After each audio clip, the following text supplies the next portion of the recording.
முருகப்பெருமான் என்றாலே அசுரனை அழித்த வீரத் திருக்கோலம்தான் நினைவுக்கு வரும். அப்படிப்பட்ட முருகப்பெருமான் அறுபடை வீடுகளிலும் அருள்பவன்.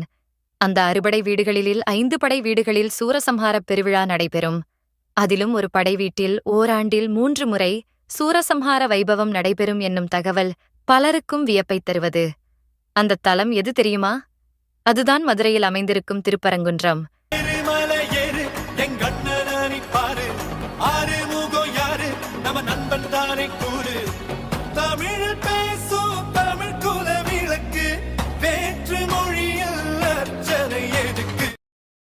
ஐப்பசி மாத கந்த சஷ்டி விழா, தை மாதத் தெப்பத் திருவிழா, பங்குனி மாதப் பெருவிழா என 3 உற்சவ காலங்களிலும் இங்கு சூரசம்ஹாரப் பெருவிழா நடைபெறுவது வழக்கம். மேலும் இத்தல முருகப்பெருமானுக்கு ஆடு, மயில், யானை, சேவல் என 4 வாகனங்கள் அமைந்திருப்பதும் சிறப்பு. முருகன் அசுரர்களை எதிர்த்து 3 இடங்களில் போர் புரிந்தார்.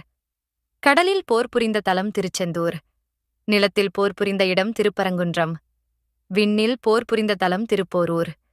இதை மாயை அடங்கிய இடம் திருச்செந்தூர், கன்மம் அடங்கிய இடம் திருப்பரங்குன்றம், ஆணவம் அடங்கிய இடம் திருப்போரூர் என்பர் ஞானிகள். அறுபடை வீடுகளில் முதல் தலமான இந்த திருத்தலத்தை நக்கீரர், அருணகிரிநாதர், பாம்பன் சுவாமிகள், திருஞான சம்பந்தர், திருநாவுக்கரசர், சுந்தரர், மாணிக்கவாசகர் ஆகியோர் பாடி பரவியுள்ளனர். இங்கு அருளும் சிவபெருமான் சத்தியகிரீஸ்வரர், பவளக் கனிவாய்ப் பெருமாள், கற்பக விநாயகர், சுப்பிரமணியர், துர்க்கையம்மன் ஆகிய 5 தெய்வங்களும் மூலஸ்தானத்தை ஒட்டிய ஒரே குடைவரையில் அருள் பாலிக்கின்றனர். திருப்பரங்குன்றம் மதுரையிலிருந்து தெற்கே 10 கிலோமீட்டர் தொலைவில் உள்ள முருகப்பெருமானின் 6 தலங்களில் ஒன்றாகும். இது முருகப்பெருமானின் அறுபடை வீதிகளில் சிறந்ததாக விளங்குகிறது. ஆண்டு முழுவதும் மக்கள் கூட்டம் அலைமோதும். முருகப்பெருமான் தேவயானையுடன் திருமஞ்சனம் செய்த தலம் திருப்பரங்குன்றம் திருமஞ்சனங்களுக்கு புனிதமான தலமாக கருதப்படுகிறது. இந்த மலையின் வழிபாட்டு வரலாறு கடந்த காலத்திற்கு சென்றிருக்கலாம், இந்து மதம் தோன்றுவதற்கு முன்பே இருக்கலாம். இந்த மலையுடன் தொடர்புடைய பல புராணக் கதைகள் உள்ளன. பரம்பையாருளாகிய சிவன் குன்று வடிவில் அருளுவதால் சுவாமி பரங்குன்றநாதர் என்றும் தலம் பரங்குன்றம் என்றும் அழைக்கப்படுகிறது. திருப்பரங்குன்றம் சிவத்தலமாகவே கருதப்படுகிறது. ஆனால் முருகன் தெய்வானையை மணந்த தலம் என்பதால் இங்கு முருகப்பெருமானுக்கு முக்கியத்துவம் தரப்படுகிறது.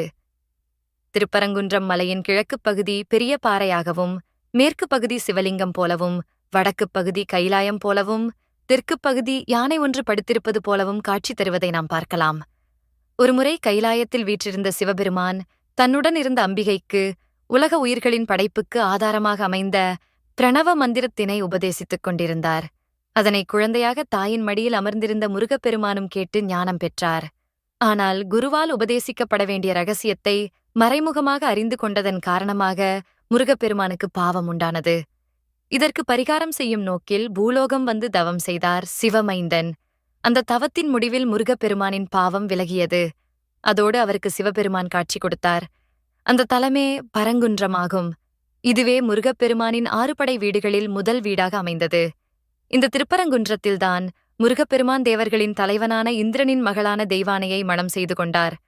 பௌர்ணமி அன்று இந்த மலையைச் சுற்றி வலம் வந்து வழிபட்டால் நம்முடைய விருப்பங்கள் அனைத்தும் நிறைவேறும்.